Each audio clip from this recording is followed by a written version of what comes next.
All right, Illini fans, Illinois gets the big win, and congratulations to the team. It was very nice to see. I was sick, really sick on Friday, so I watched the Illinois Maryland game. I was disgusted, even though I was sick. No assist in the game, pathetic 3-point shooting, a lousy 8 free throws attempted, and many of the players not knowing that there was a second half to the game. And it was just pathetic. With all that said, if some players would have known that it was a 2-half game, Illinois still could have won that game. All right, but on to Texas. So Texas, number 2 in the country, they haven't played anybody really. Illinois battle tested, and it showed. Illinois had the endurance, they had the strength at the end of the game to pull this out, and that's what happened. Illinois finished the finish line strong. Texas just fell over. They couldn't even get to the finish line. So that's why you want to play a good schedule. All right. Coleman Hawkins, 42 minutes, 7 rebounds. You have to do better than that. I don't know why Coleman Hawkins can't get better than 7 rebounds, but I don't know. 9 points. Matt comes out super aggressive, 8 for 10, 5 for 5, 21 points. All of his scoring pretty much happened in a 10-minute window. And after that, didn't do anything. That's amazing. Sky Clark is worthless. He should sit the bench, as he did. Jaden Epps should start over Sky Clark, period. Jaden Epps has a chance. Sometimes he comes out and does something good. Sometimes he doesn't, but he should be the starter. Sky Clark pretty much is always bad. So bench him, seriously. And he was benched tonight. But he needs to be benched from the very beginning of the game. RJ needs to be more aggressive. 27 minutes, 9 points, 4 boards, takes only 6 shots. 1 for 4 from 3. Stop shooting so many threes. Get to the rim. Get to the rim. I don't understand this crap.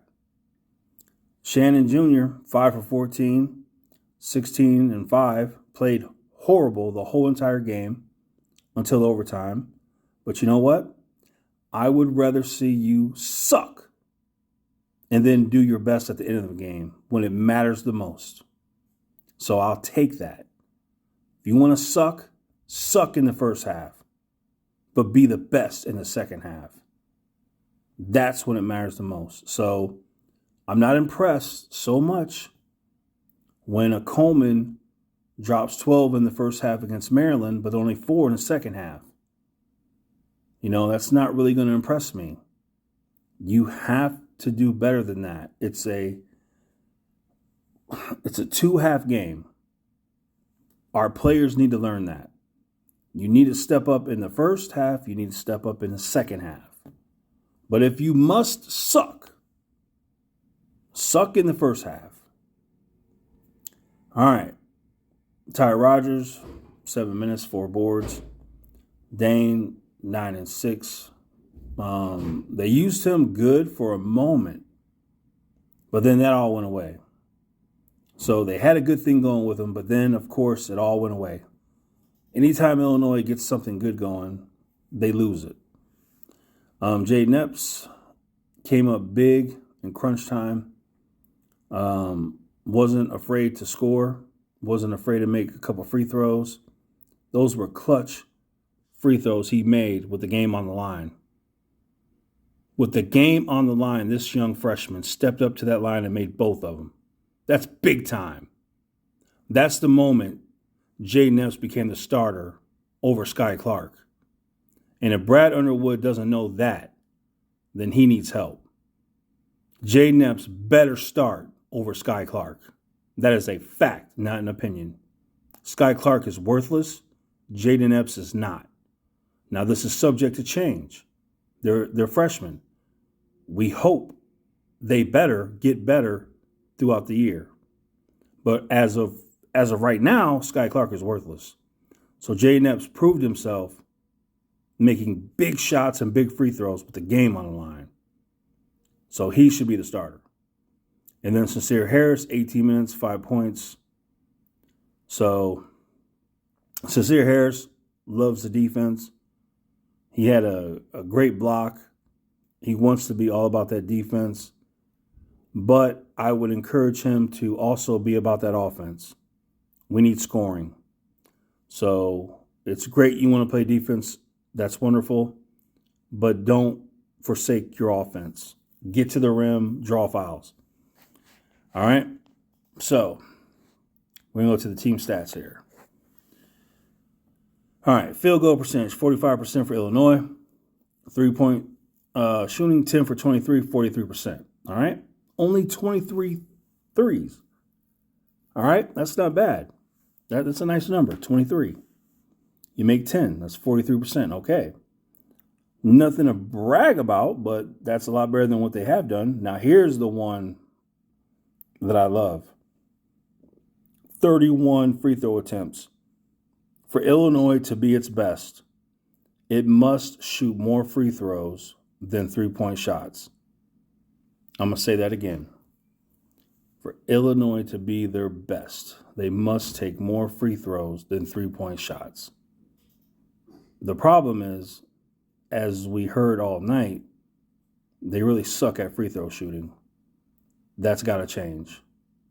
67%, 21 out of 31. So congratulations on getting to the line, but my gosh, make a free throw.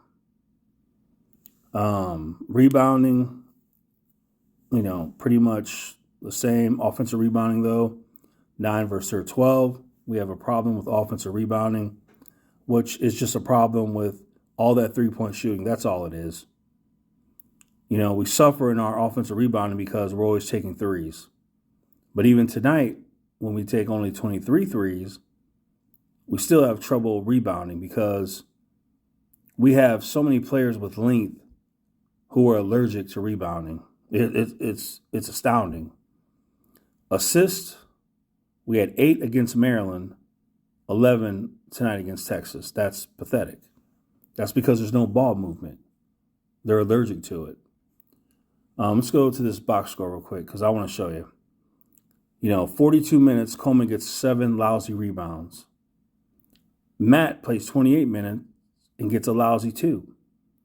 RJ gets 27 minutes, gets a lousy 4. Shannon, 35 minutes and gets 5.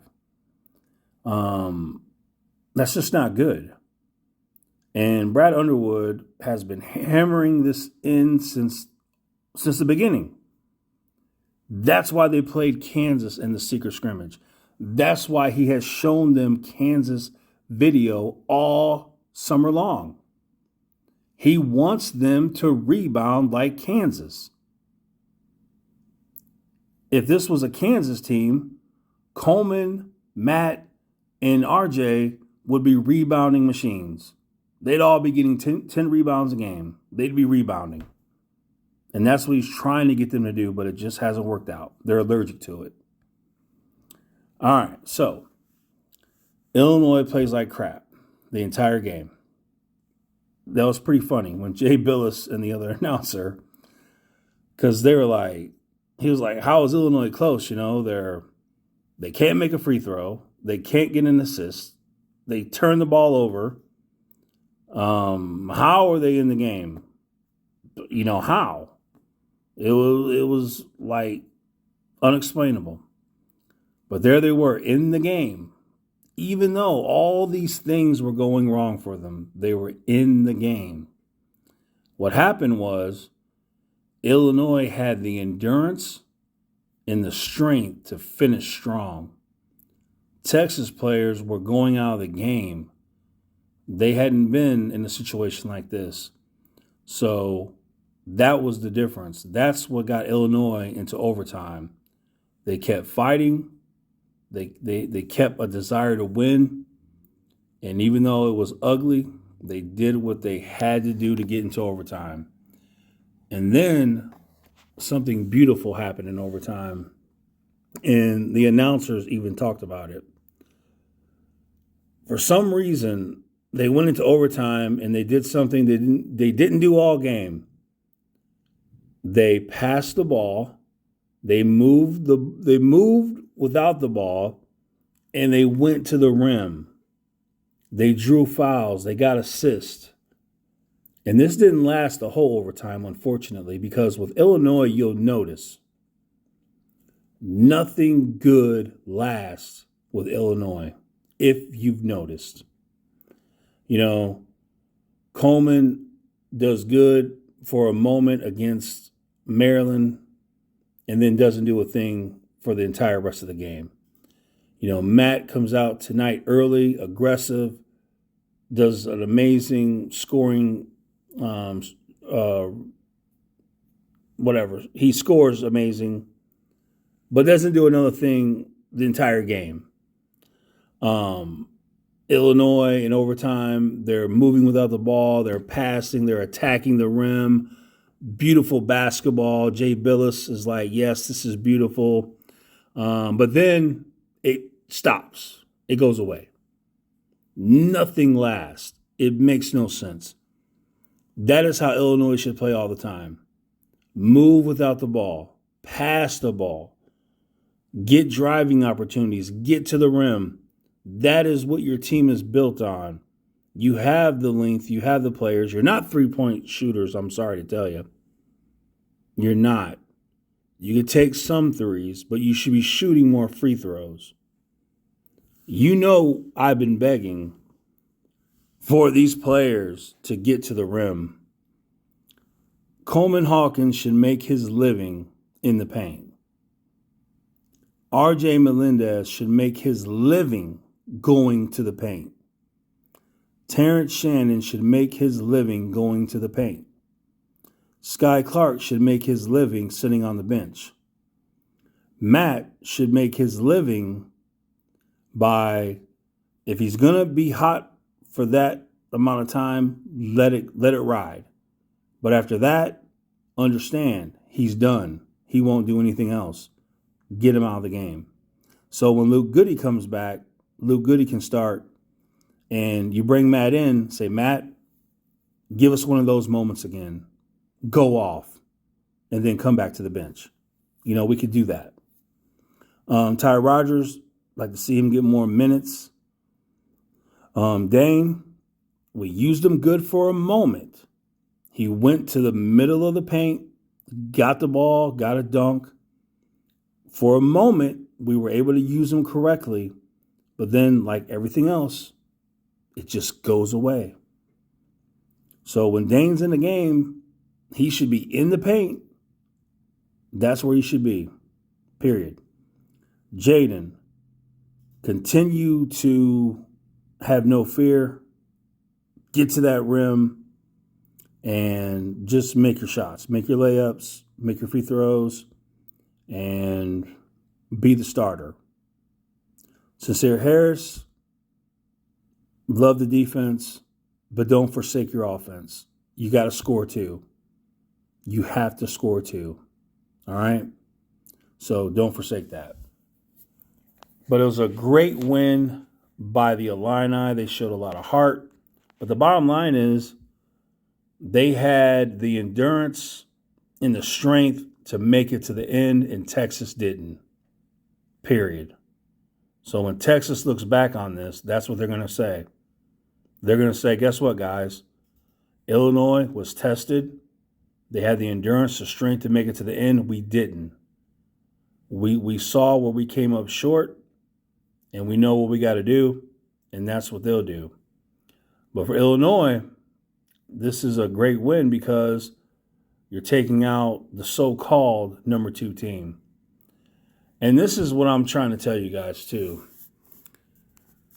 There is no great team in college basketball, and there hasn't been one in I don't know how long. The kind of team that the whole world knows they're going to win it all, and there's nothing no one can do about it. There hasn't been one of those kind of teams since I don't know when. And this year is wide open. Illinois played like crap against the so-called number 2 team and won. Who can't they beat? And who can't beat them? It's up for grabs. I'm telling you, this season is up for grabs. Illinois can win a national championship. Literally. And all they got to do is play like they did in overtime. That first part of overtime, play like that. That was beautiful. I almost cried. I almost shed a tear. Seeing them move without the ball with purpose. Seeing them pass the ball with purpose. Seeing them attack the rim with purpose. I literally almost shed a tear. It was beautiful. And even, like I said, the announcers even talked about it. Where was that all night? That is our Illinois basketball. That's what we need. So give me that and I'll be a happy man. All right, so we lose to Maryland on the road, and then we come back neutral site and we beat Texas. So it's gonna be one of those kind of years. So, but that's what happens when you play, the tough schedule. That's why you want to play these games. All right. Going on from here, the next big game, I guess, what I would call a big game will be on January 19th when we play Indiana. So that's going to be a big game. I guess it could be a big game playing Michigan State that Friday, 13th. But it's going to be a tough game going on the road to Nebraska because playing on the road in the Big Ten is always tough. But we want to move on from the Big Ten. We want to win in the tournament, right? We want to win in the tournament. And the only way we're going to win in that tournament is we have to play like we did in that overtime. That's how we have to play. Shoot more free throws than three-pointers, but make your freaking free throws. Get assists. Get some assists. Be aggressive. All right. All right. So there it is. Illinois wins. All right. I'm at work, so I'll see you guys next time.